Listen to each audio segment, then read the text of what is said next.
Welcome to the Prodigal and the Priest podcast, a podcast about faith, sports, and two friends from different cultures. Here are your hosts, Joey Scansella and Father Paul Bechter.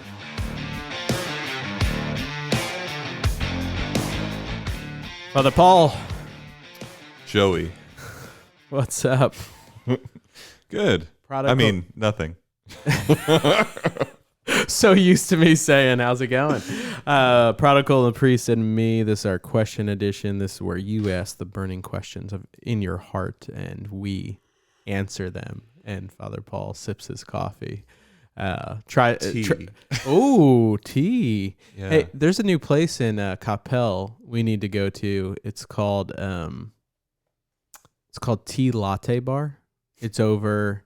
Now, hear me out. It's the one milk, really. Though. Yeah. They have other stuff, but they also do the boba tea. You know, the bubbles, the things you drink in the bottom. One of my cousins loves that. Yeah, actually, all of my cousins love that. Maybe we can go and then discuss it one episode. Everyone's always trying to get me to drink bubble tea.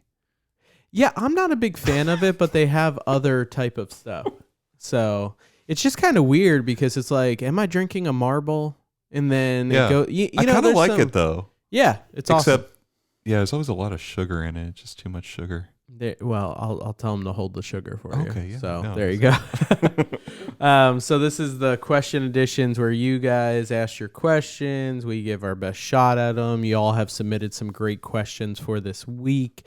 And just want to remind y'all, there's a few ways you can submit questions through our social media accounts on Facebook, Instagram, all that stuff, on our parish website, stparish.org/PTP, or you can email us directly, prodigalandthepriest@gmail.com. You may think that we've forgotten you, but we just try to group questions in a certain order and different things like that. And as you could tell from an earlier experience with Patty, we really want to get the right answer. So it could take up to a year to answer your question.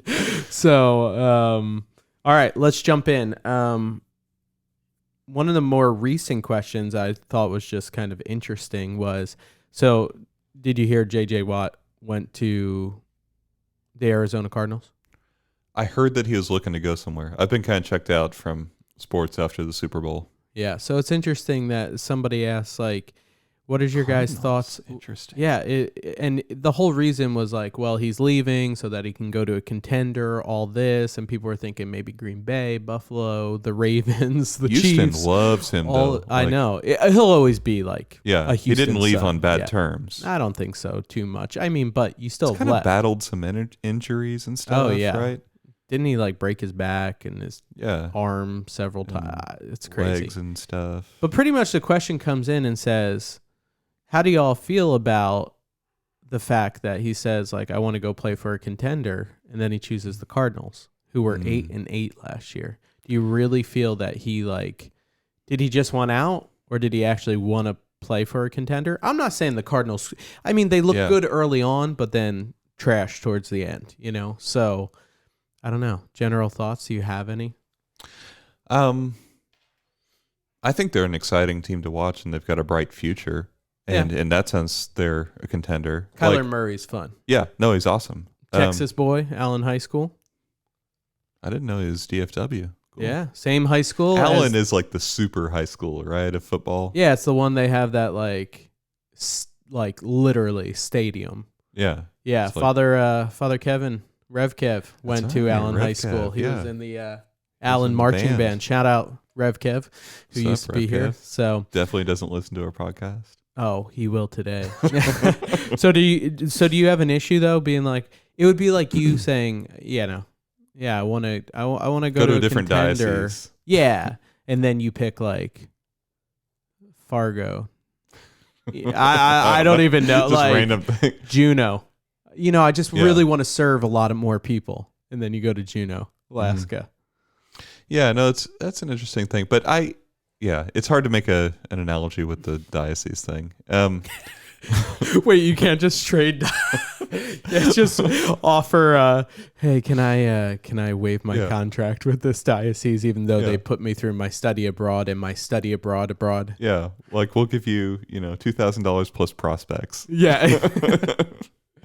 That would be interesting. Yeah, trades. No, I don't know. I don't know. I think that the Cardinals, like, that their record doesn't reflect how good they could be next season. Yeah. And so I think it's fair to, maybe contender is too strong, but maybe it's not. Like, I think they'll make the playoffs. I don't know. NFC is good. Yeah. Like if he'd gone to the NFC East. Yeah. If he'd gone to Dallas, like, then it's like, all right, what are you doing here? Because we haven't talked sports in a while, I'll just toss out one more thing. Russell Wilson came out and said he one of his shortlist places. He doesn't want to trade necessarily, but one of his shortlist places is Dallas.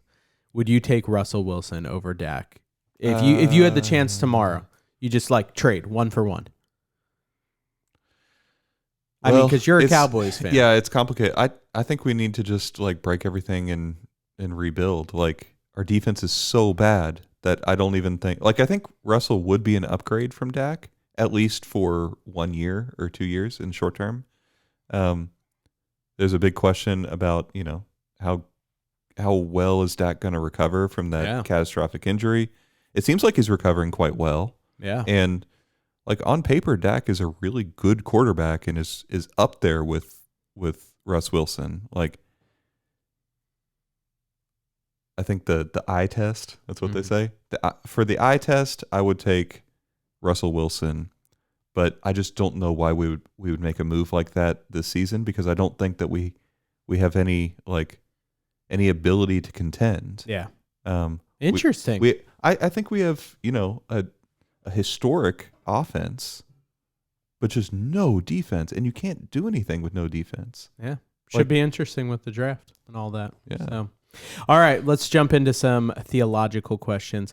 Emily asks, how do you discern whether or not God is speaking to you, or is it just your own thoughts? Recently, I've been trying to develop a more consistent prayer life, and this question always seems to make me second guess and overthink. Mm-hmm. I love this question. I think a lot of people wonder this. Oh, they do. Is this me? Is this You want to give it a shot? Do I want to give it a shot? I know there's Microsoft update. Microsoft? It's just like a word program, Word, all that. I use a Hebrew word processor called Melel. Whatever. So we, some things we tell youth here for sure is, well, kind of what is the litmus test that God has worked in your life before too? Going back and evaluating, when you clearly can look back and see where the Lord has worked in your life, how has he kind of communicated to you in those times? Like, what have you been able, was it through, journaling? Was it through, silent meditation? I think second, we tell people that it's not just something that you should be quick kind of to rush into. Like, is this something you've actually sat in quiet with, meditated on, listened to the Lord about? And a third thing we've kind of also mentioned, and I'm talking to teens that I get to know, have a relationship with, develop, kind of journey with them. The third thing we say also is, if it's anything contrary to our faith, our teachings, our beliefs, anything like that, that's probably coming from you and not the Lord. So is it consistent? Kind of like that true beauty and good, those things, saying, how are you identifying those things? And now it's hard because we don't have Emily right here to say, is it like, does God want me to, I don't know, go to college or be a nun or this or but I do believe some people like to use phrases and opt out to be like, well, God will just, it's a choice between a good and a good. Yeah, but the Lord still calls us to certain things, I feel like that's an often cop out for the priesthood. There's young men who, over my time in youth ministry, I've seen they have a vocation to the priesthood. I mean, I would put money on it, and somehow along the way, somebody has said, yeah, but, we need beautiful, true, good marriages, which is, it's true. Faithful marriages. It's true. Mm-hmm. And both of those things are good, and both of those things are beautiful. But I really feel like the Lord's calling you to the other one. So those are a few initial things I just toss out. That's good. I like the sort of refocus. Like, well, what is your history with God? I think that's helpful. Like just on a really basic level, like it can be confusing because we use words like speaks and the voice. We're not talking about hearing voices externally. Right. Like if you were hearing voices and you came to me, I would direct you to a psychologist. Right. It's not to say God can't work through that. Right. But he doesn't normally. Right. And like the way grace interacts with us, the way God communicates with us is working through our faculties. Right. And not over against them somehow. And so what that means, like by faculties, I mean things like our intellect, our mind, and our will, like the seat of our decisions, and even our emotions. But those are harder to get a read on because they're like wild horses that just do whatever they want. So what that means is like when the scriptures talk about, because this is the problem. It's because the scriptures are always talking about the Lord speaking, right? And the prophets being like, "What? What'd you say? Here I am, Lord." But like when he speaks to us, what it looks like is a movement of the heart, a desire to do something good for the Lord. Yeah. And sometimes it's consistent with where we've been coming from. Other times it's something that hasn't really occurred to us, and that can happen with vocations to the religious life sometimes. Like I just started thinking about this one day and I don't know why, but I can't get rid of that thought. And more, like I'm afraid of it. I don't know what it means, but like there's something in me that just wants to give my life to God in this way. Like that's what we mean when we mean like hearing the voice of the Lord. We mean being able to pay attention to those movements of the heart. Right. And now it is confusing. Like, is it me or is it him?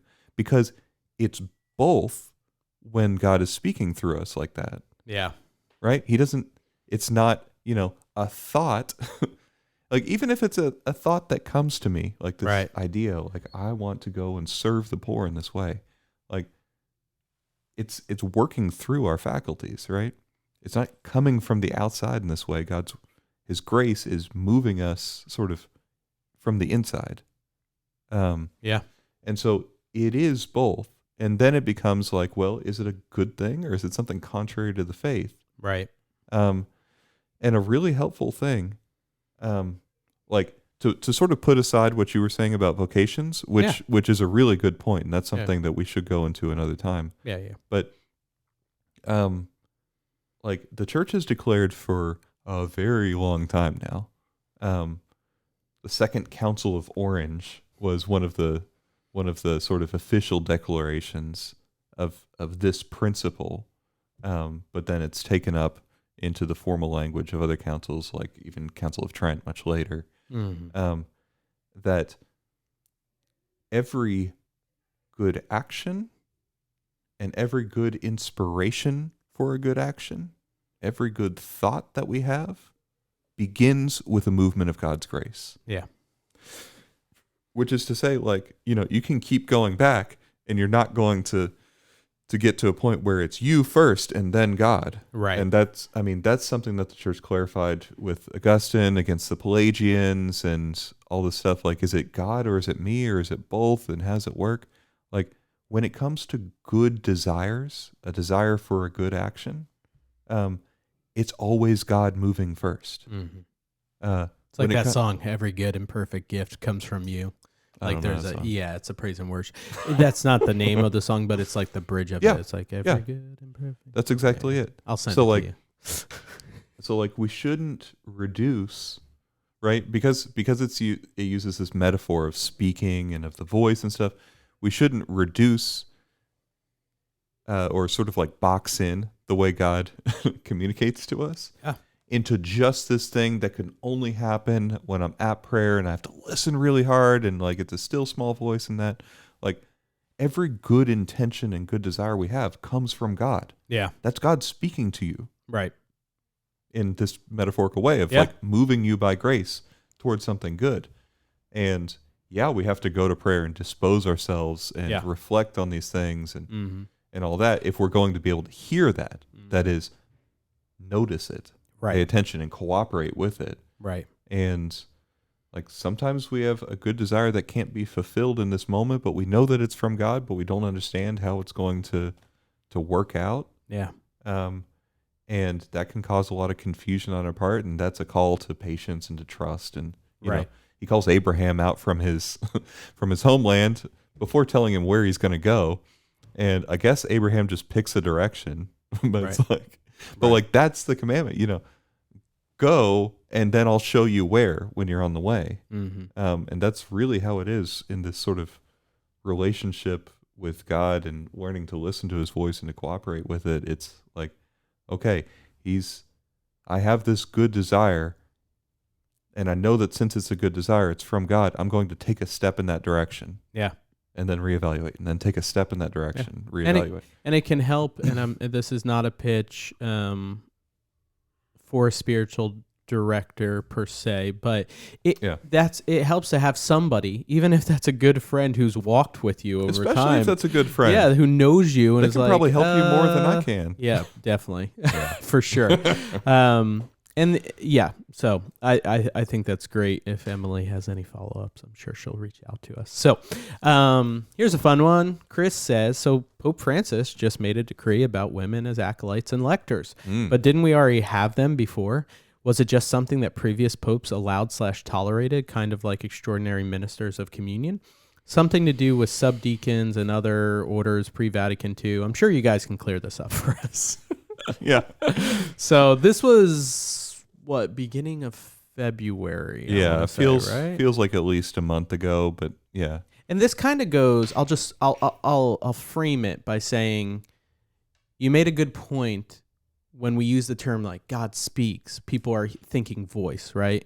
And when we also say words like lector or things like that, people have a connotation in their head of one thing, and the church's definition is like, what is an official lector who's been installed as a lector, and what is somebody who is a reader, right? So I just want to frame it with that to say also it's good just in context to know some of this background.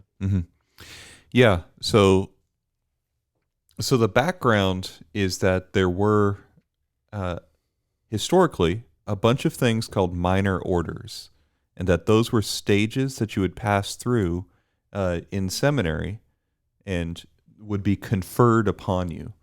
They weren't major orders like priesthood, where you would receive the laying on of hands, and it's an indelible mark. It's something you can't ever undo.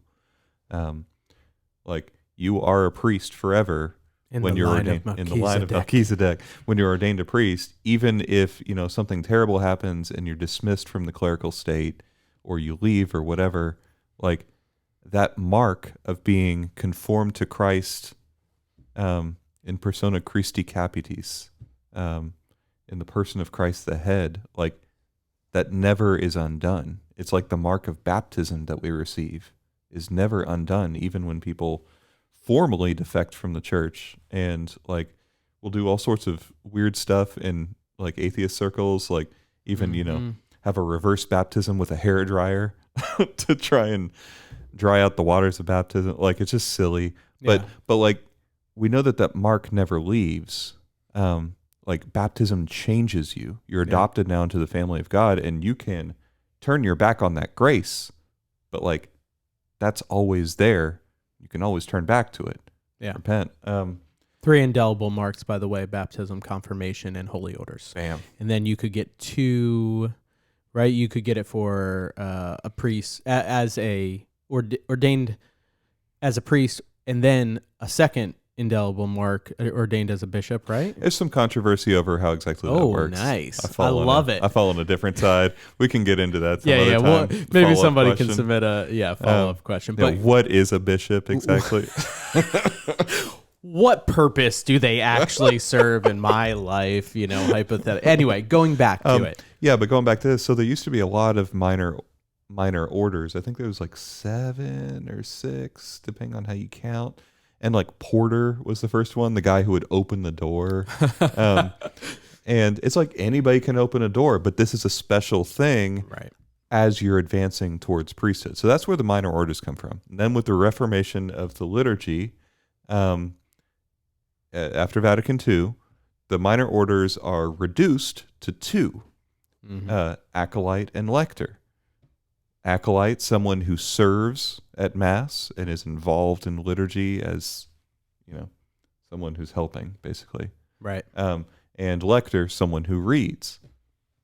Anybody can serve at Mass in any given moment. I can just call up somebody who's not an installed acolyte. Yeah. And so just as anybody can read at Mass, I can call them up and say, can you read at Mass today? Right. Even if they're not a formally installed lector. Right. But so this is how I understand it anyway, with this reduction of the minor orders, which include things like subdeacon. Subdeacon was a minor order. Mm-hmm. So the reduction of minor orders after Vatican II, then you only have 2 now, acolyte and lector and acolyte, that's the order. Yeah. Those are still things that seminarians will receive as they're moving towards ordination. Like I was installed as a lector, Nice. and installed as an acolyte. And you found the picture from Rome when I was installed as a lector, and I looked like young Spock. Yeah. Because I had like thinner face, clean shaven completely, Shorter hair, and like you did look like Spock. Ears and eyebrows. But anyway, your ears haven't changed.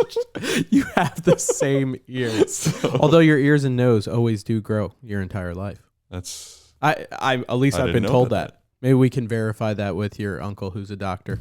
yeah. So we'll Look into it. we'll look into a special podcast edition. So anyway, you have like these things which are still part of seminary formation, so they still have that role, but they were sort of like moved more into kind of a lay environment. So that means that like you have lay people who are not intending to become priests or permanent deacons, Right. who are installed as acolytes and installed as lectors. And it kind of just depends on the bishop and the diocese, like how much you do that. I don't think we really use those like formal installations in the Diocese of Dallas. I know in Archdiocese of Galveston, Houston, they have installed acolytes, and Cardinal DiNardo requested that the ones who serve at Mass, or like that there be an installed acolyte at every Mass or something like that. Because of their connection historically with formation for holy orders, acolyte and lector, the installation of them was until very recently reserved just to men and women, just to men. So like at some of my family's parish in Houston, for instance, like they have several sort of like kind of middle-aged men who are installed acolytes, and they act as sacristans and as servers, and they're around. There's no women who are installed acolytes, and so it was reserved only for men because it had the connection historically as like preparation for orders, something only seminarians would receive. I think what the Pope's doing here is just recognizing that this is not something that is per se in itself formation for orders, and since there has been permission for a long time for women to serve at the altar, like that's a recent thing we might forget. But like, I don't know, it was a permission granted in like the 80s, I think, late 70s or the 80s, to have girl altar servers. But that's been around for long enough that it's kind of like, well, why can't women become acolytes, like formally installed acolytes, if they can serve at altar and that's the same thing? Or Right. like this, I would say the majority of our readers are women. Maybe it's not true. Maybe it's 50-50. But I think like, can we formally install them as lectors? My only question with this is like, who was asking for this? It came, right, and then it came out of people left also field. and then people just take it as like, oh, this is the first step to woman priesthood. Let's just be honest. I think people are going to use it that way. Yeah, And so exactly. I found it very troubling for that reason. I don't know the motive of the Holy Father Call in him this. And I haven't talked to him in a while.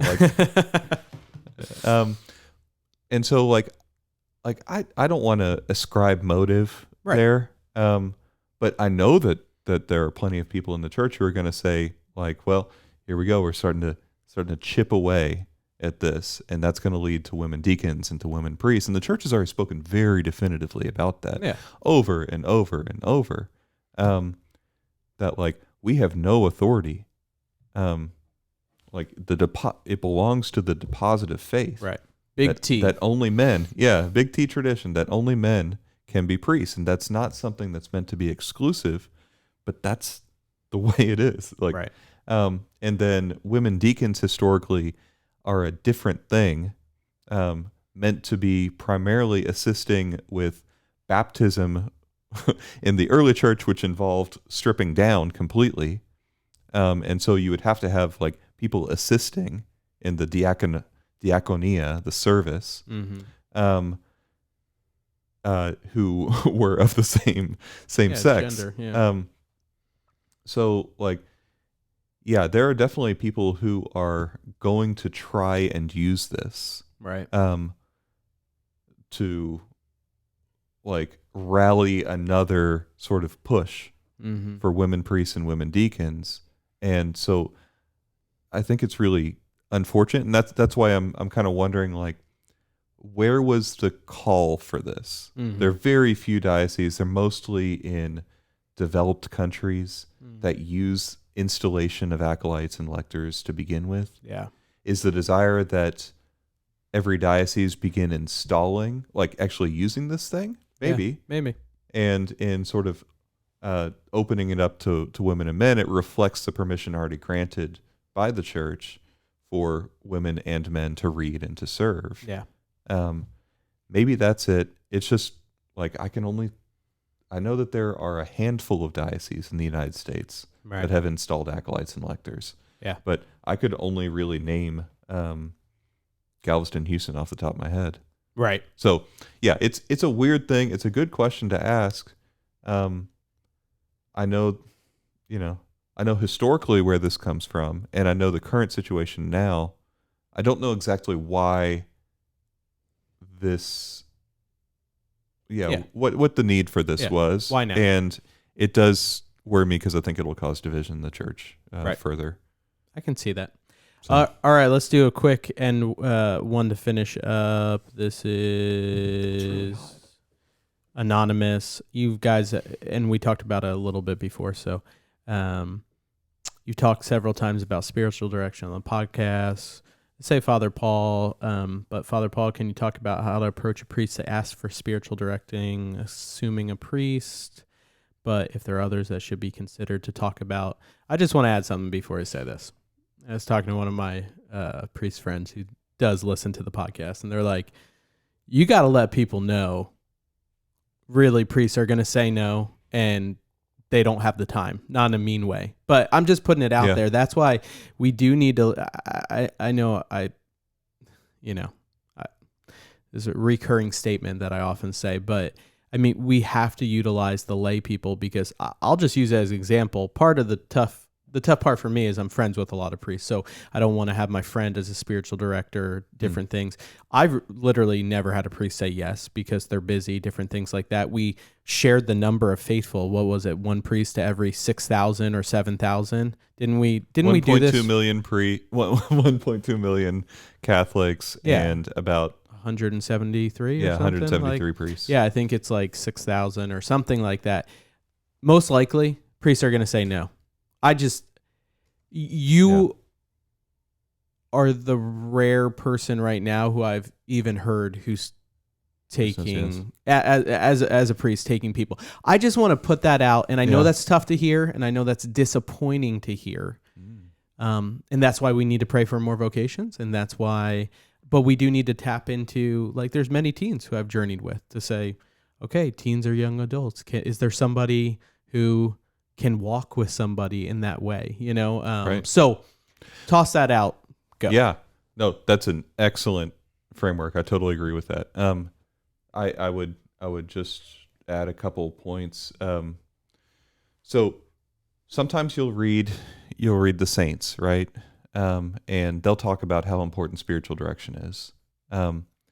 Like St. Francis de Sales, for instance, in Introduction to the Devout Life, we'll talk about spiritual direction as something essential. You have to have a spiritual director. He had 700 priests in his tiny diocese. Like, they're living in a very different world than we're living in right now, especially in Dallas, where I think, whenever we talked about the stats, I brought up that at least when I entered seminary, we had the second worst priest to Catholic ratio in the United States. And we're still growing, and our seminarians are growing a lot, but not at the rate that our city is growing. Right. So there's always a situation of triage right now where it's like, what are things that only I can do? Yeah. Give the sacraments.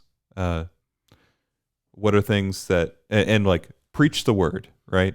Right. You know, actually put time into a homily and preparation. Like, there's a reason that in Acts of the Apostles, the apostles were like, we need deacons to go and do some of this other stuff so that we can dedicate ourselves to the service of the word. Mm-hmm. Like, that preaching is something extremely important. Yeah. So, like, and then, you know, the munus, the office of governance, like, there are certain things that a priest cannot delegate in terms of the governance of his parish.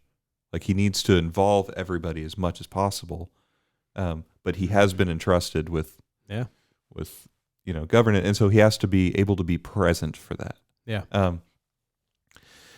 Now, what I tell people who come to me for spiritual direction is that I can only give them 20 or 30 minutes, like, once a month, and that it's kind of self-regulating as it is, because I only have, like an hour and a half or 2 hours set apart per week.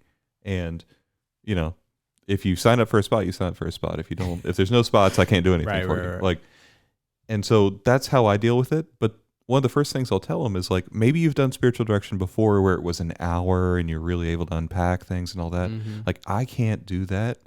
This is what I can offer, but in my experience, at least half of the good of having a spiritual director is just the accountability part. Right. Like, knowing that you are going to have to give an account of yourself and check in. Right.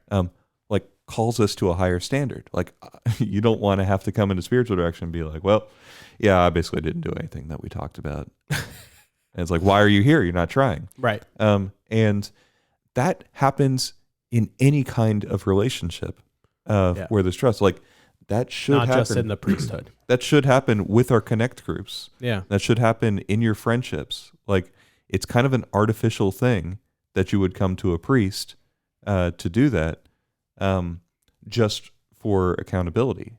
Right. But unfortunately, that's pretty much all we can provide. Like, right. Like, I'll give some advice as best I can, but it's more about accountability than anything else. And so, like, that's something that doesn't need to happen here. Yeah. It's kind of analogous to the way that, like, people can fall into the trap of thinking, like, their faith is just contained to this hour on Sundays in the church building. And then we're always trying to, like, it's actually your whole life. Like, that's a really important moment of it.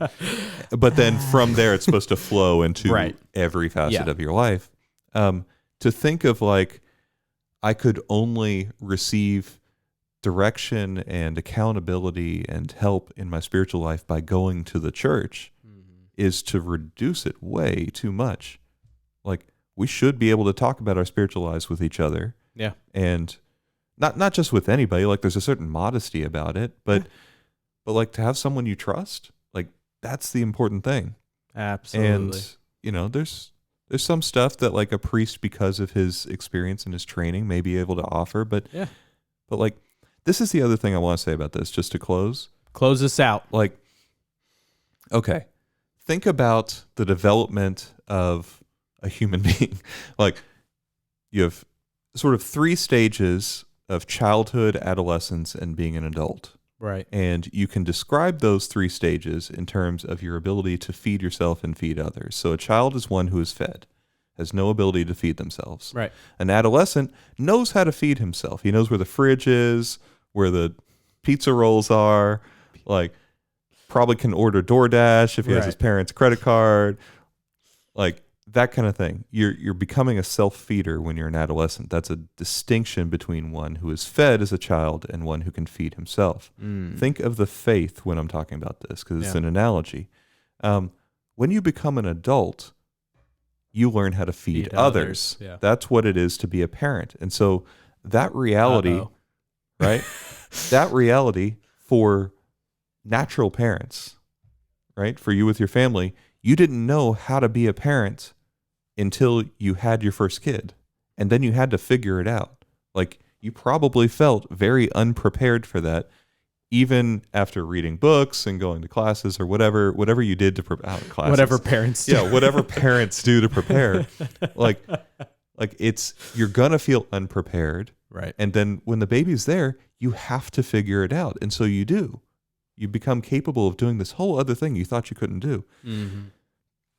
People in the faith seem like they're able to go from childhood to adolescence with a relative ease, right? Yeah. It's a big learning curve to go from like, I don't know how to look up anything when I have a question, and I don't know what books to read, and I never even thought about reading a book or listening to a podcast or something like that.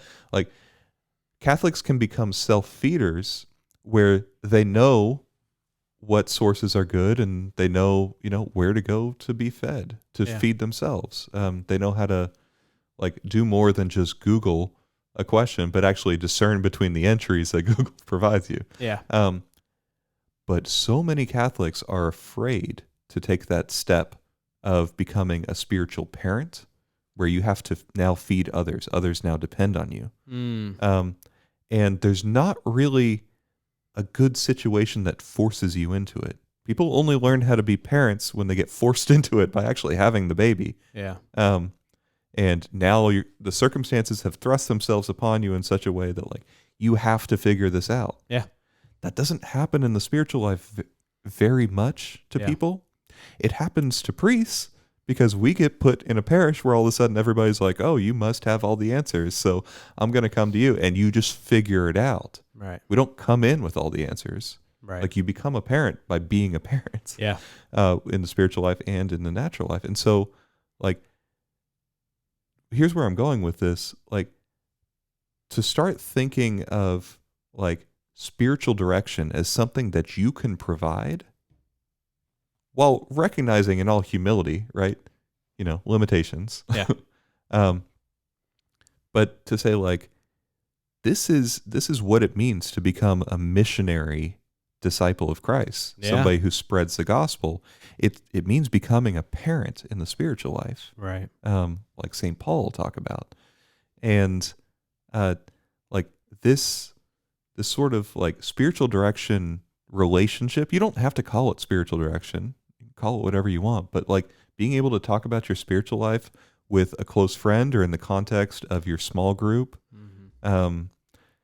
like, and being able to like starting to learn how to listen truly to somebody, and then how to offer advice when it's appropriate, but just like being there for each other to hold each other accountable.